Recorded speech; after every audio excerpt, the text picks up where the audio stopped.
All right, hello and welcome. Today, we're going to tackle something that can feel like a real boss battle in your academic journey, the critical literature review. But don't worry, we're going to conquer it together. So, does this look familiar? Are you staring at just a massive pile of articles, feeling totally overwhelmed? Yeah, you are definitely not alone. But look, that's what we're here for. Think of this as your guide, your map through the wilderness. We're going to break it all down, step by step, so you can walk away feeling confident and ready to go. Okay, so here's our game plan. First up, understanding your mission. Then we'll get into step 1, plan your search. After that, step 2 is all about finding your articles. Then the really crucial part, step 3, critique your evidence.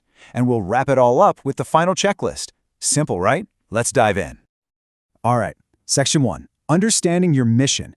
You gotta know what you're looking for. I mean, first things first, right? Before you can find anything, you have to know exactly what you're trying to find. We're not just grabbing random articles here. We're on a hunt for the right ones.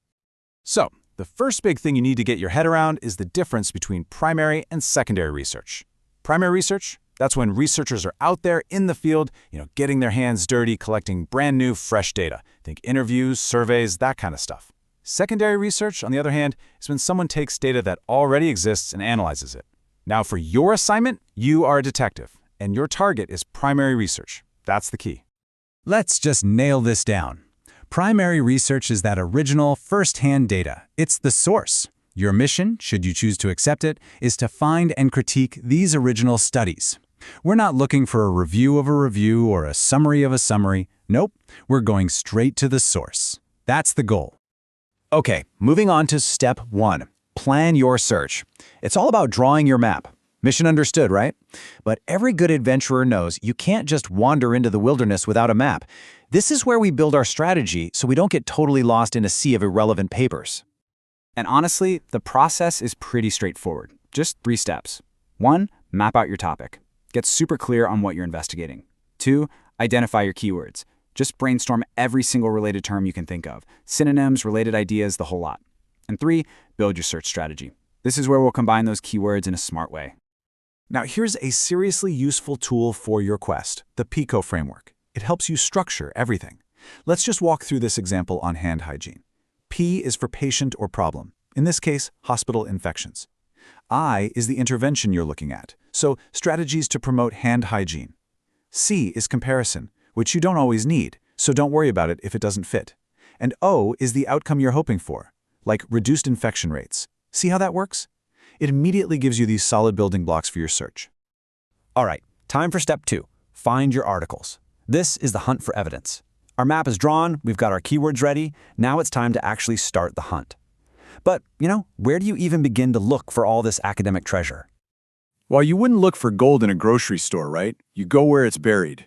And for academic research, your hunting grounds are databases like Cinehell, Medline, Google Scholar. But honestly, your university's library portal, that should always be your first stop. Okay, to really get these databases to work for you, you need to master your tools. You got to learn to speak their language. And that language uses something called Boolean operators. They sound complicated, but they're basically magic words that unlock exactly what you're looking for. The 2 big ones you need to know are and or. It's super simple. And narrows things down. If you search for hand washing and hospital, you're telling the database, hey, I only want articles that have both of these words. Or, on the other hand, broadens your search. It's perfect for synonyms. Searching for hand washing or hand hygiene tells the database, show me articles that have either of these terms. I don't care which one. Makes sense, right? And here's what that looks like in action.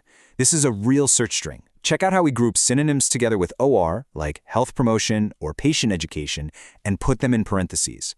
Then, we link those different ideas together with and. So this entire search string is asking for articles that are about promoting health and about washing hands and are set in a hospital. It's incredibly specific and powerful. Want to level up your searching? Here are a couple of advanced techniques. First, phrase searching. Just put quotation marks around a couple of words, like pressure sore, to search for that exact phrase. Super useful. The other one is truncation. Use an asterisk at the end of a word root. So disturb with an asterisk finds disturb, disturbance, disturbances, all the variations. Seriously, these 2 little tricks will save you so much time. Okay, next up, step 3. Critique your evidence. We're inspecting the treasure. So you've found a bunch of articles. The hunt's over, right? Well, not quite. Now comes what is maybe the most important part of the whole process. You have to actually inspect what you found. It's time to get critical. You've got an article in your hands, but is it any good? That's the question you have to ask yourself now. Just because something is published in a journal doesn't mean it's flawless. Your job is to shift from being a collector of information to being a critic. You've got to analyze the quality, the reliability of what you're reading. So where do you even start with that? Easy. Your first stop is always the methodology section. I can't stress this enough. This is the part of the paper that tells you how the research was actually done. It's the engine room. It's where they lay out all their cards, and it's where you'll find all the clues you need to figure out its strengths and weaknesses. And as you're reading that section, keep these key questions in your mind. How did they collect the data? What was the sample size? Was it big enough? Who were the participants really? What did they actually find? And, the big one, what are the study's major strengths and, just as important, its weaknesses? Answering these questions, that is critical analysis. You know, if you want to make sure you're being really thorough and structured about this, it can be a huge help to use a tool like the CASP checklist.